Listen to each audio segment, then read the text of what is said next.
Welcome back, everyone, to another PT Pearl from the Optimal Body Podcast. I'm Dr. Dom. I'm DocJen. And today we're going to be talking to you about those rounded shoulders, that forward rounded posture that we all seem to be slouching around with. How can we approach it? How do we make that a little bit better? We're going to give you a lot of awesome exercise examples today, so stay tuned.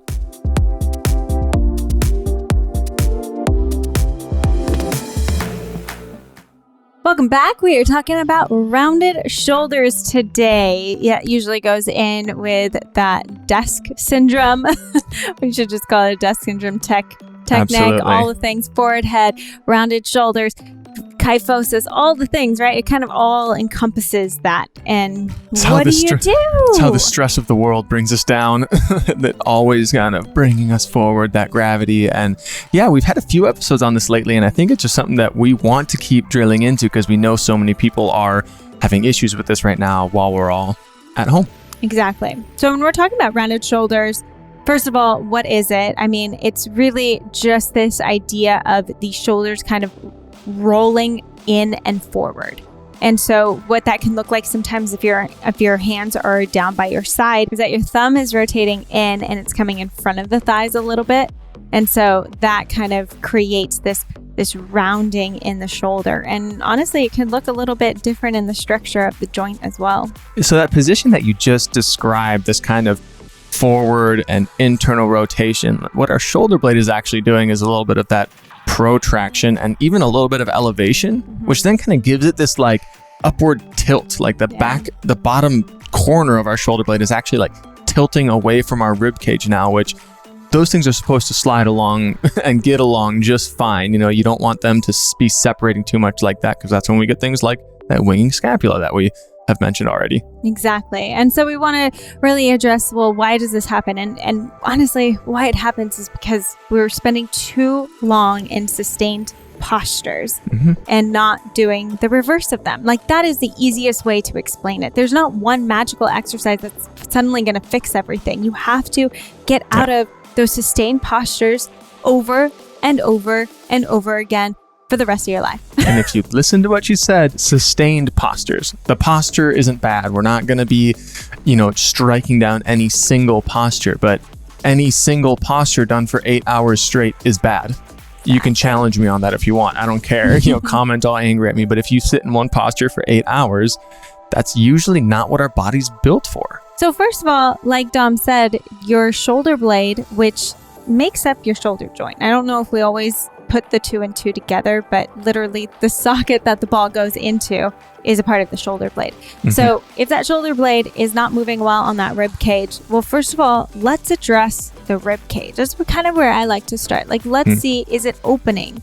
Can you get your fingers underneath your rib cage? Can you like truly wrap your fingers underneath the rib cage without so much pain and pressure? If not, maybe we're not expanding and utilizing that rib cage enough so that when we do want the shoulder blades to actually move well, they'll have a place to move well onto. And so that's one of the places that I personally really like to start, is just lying on the floor, wrapping those fingers underneath the rib cage, exploring a little bit. You don't want super amount of pain, but just you're going to feel some things.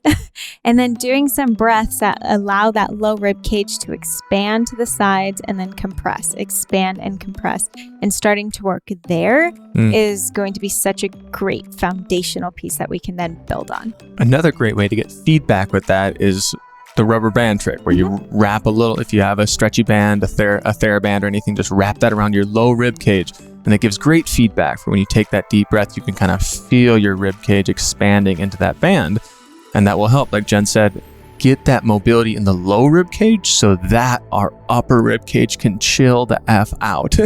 Because if that's tough in the low rib cage, then I can't imagine, how much we may have been utilizing that upper rib cage to expand, to use all those muscles around the neck in order to respirate. So that's kind of the next step, would be getting up into the chest. Once we found a good mobile yet stable foundation in our low rib cage, our chest will just relax and allow us to do more mobility across that chest. Yeah, and so we do want to get into that chest mobility, right? And so it's okay to do create feedback there however you need to create feedback for your body.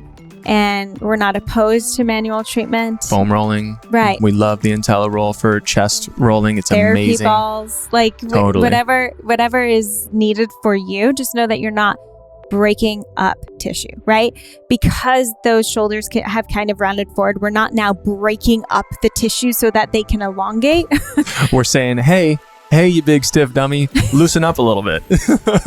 And so if that's how you want to talk to your body. That's how I talk to my body sometimes, but it's all with love. But yeah, I mean, so how can we create stimulus into the area, feedback into the area that allows it to calm down? So if you're going to foam roll, if you're going to roll on a ball, I don't like lacrosse balls, I'll just say, because I think they're too hard, they're too pinpointed.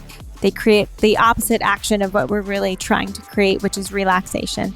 So if you're going to foam roll, use anything like that, do it with the intention of relaxation, breathing. We talked about this a ton on the breathing episode 11, and relaxing those tissues. And then immediately following that, we should then be stretching it. And immediately following a passive stretch, we should be activating it. Yeah. And along with the chest, kind of where that's located is in this thoracic region. Mm-hmm. So we're always wanting to be working on our thoracic mobility, that thoracic extension, and how important that is to shoulder flexion, the thoracic rotation, and how important that is to our shoulder and neck health. So working into some open book exercises. That's one of my favorites, one of Jen's favorites. Wake up in the morning, lay on your side, get some open books in first thing in the morning.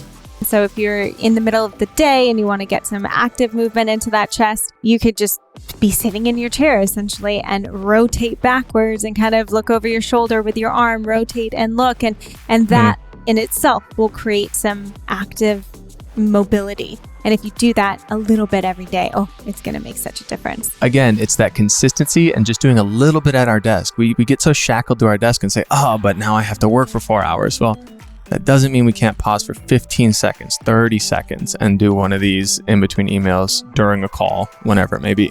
Exactly. And there's so many ways that you can, whether it's getting up and finding a wall for that pec stretch or the rotation through the upper spine, whatever it is. I mean, and you can even make, like I said, activate the pec stretch, right? And so that could mean that you're going to place your arm or your hand on your chair, rotate, open up, and then push into it, and then try to push it, pull away, push into it, pull away.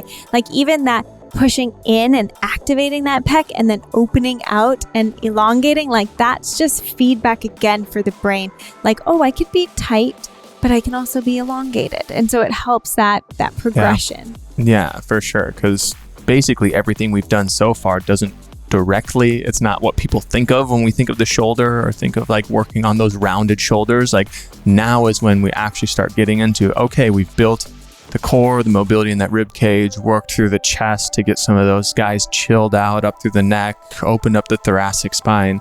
Now we have this platform for our shoulder blade and our shoulder joint to move on, right? So now is when we might go into working that external rotation of the arms, which really hits our rotator cuff, which is like one of those key where everyone hears, rotator cuff, like how to do rotator cuff exercises. And, one of the ones everyone does is where we sit at, elbows at your side, palms up, thumbs out, and then keeping the elbows at the side, you let those thumbs go out as far as you can and back in. I think one thing, even when we start doing something like this, that a lot of people go to is losing sense of what their rib cage is doing. I think whenever people have traditionally thought of posture, it's shoulder blades down and back, right? Down and back. And whenever I see people do that, automatically that rib cage is shooting out forward and it's super compressed. So now where are you going to breathe from? You're going to breathe from your neck and up into your chest. And that's not what we want to do. We want to relax what's happening up there, right? So yes, making your body aware. And so I've shown this to like from the side, what it looks like popping out, and from the front on Instagram.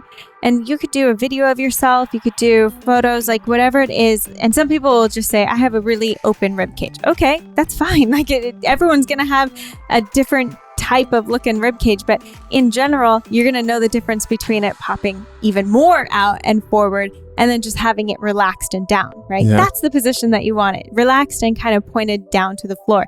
And then can you hold that there while you kind of reach your thumbs out to the side, or taking your arms out straight and now doing T's, which we've done in the optimal body as well, but we do it with a little bit more pressure on your stomach and really making sure that you're actually getting into those lower traps, the rotator cuff, without affecting the upper traps and that upper neck area. W's, T's, Y's, right? The W's would be that external rotation with the elbows at the sides, your W, and then the T's when, of course, arms are straight and we're making a T. Then the Y is when we're almost going into that flexion or scaption plane.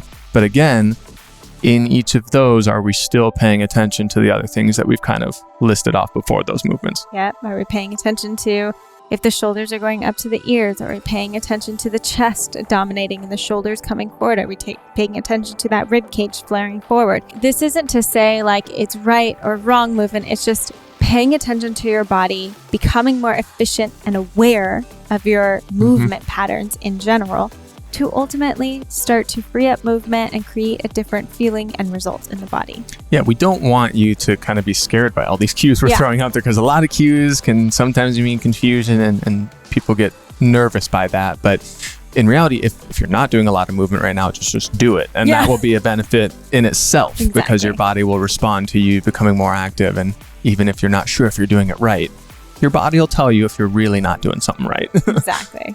And then one of the last ones that I really like to talk through, just kind of wall angels, which again, everyone sees. But the ultimate goal of when you think of like a snow angel, a wall angel, is to get the hands overhead, right? But if you're against a wall and doing this is actually really hard, especially again, paying attention to that rib cage. Like, is that rib cage flaring out, or can you get that rib cage to drop down and then start bringing the arms overhead? Or do they start to pull away from the wall? Do you notice those shoulders kind of rounding? If it is too hard to get the hands to touch, you don't be going for the end result, I will say in this. Just go for exploring your body and understanding and learning movement. My favorite way to do it is sit on the ground while I do it. That's tough. Because then it almost forces you, it helps you to not flare that front rib cage if you're sitting on the ground. Same if you want to just do T's or Y's against the wall.